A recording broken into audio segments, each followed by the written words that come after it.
Bonjour, je vais vous présenter un thème qui s'intitule La perception des sons non natifs, ce que nous disons les neurosciences.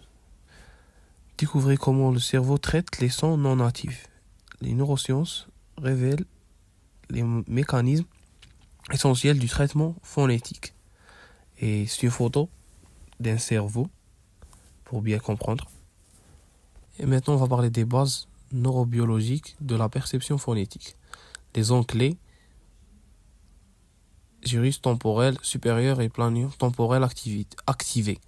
Spécialisation: hémisphère gauche pour phonème, droite pour prosodie. Plasticité cérébrale, période critique entre 0 et 12 mois pour l'acquisition phonétique. Cartographie phonétique, différence entre son natif et non natif dans le cerveau. Et maintenant, je vais vous donner la définition de phénomène de surdité phonologique. Perte de sensibilité au son non natif après 12 mois. Modification des circuits neuronaux auditifs durant l'enfance. Maintenant, un exemple.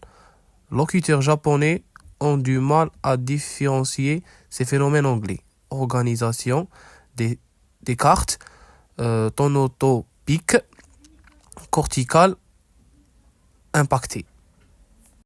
Et maintenant, la technique d'imagerie et résultats récentes. MEG et fonction. Réponse atténuée au son non natif observé en MEG. Connectivité cérébrale. Interaction entre régions temporale et frontale. R de Brossa.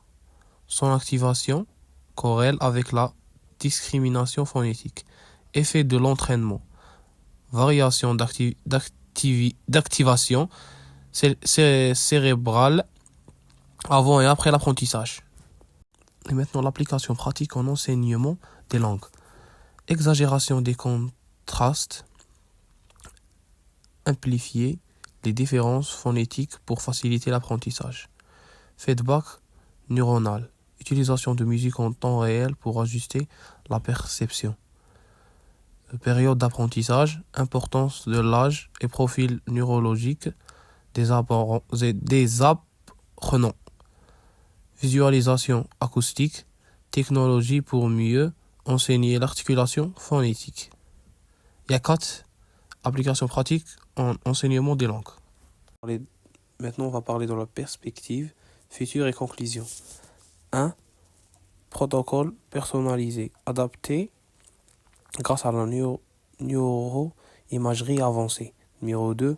Approche multisensorielle, reconfigurer le cerveau avec différents sons simultanés. Numéro 3. Plasticité adulte.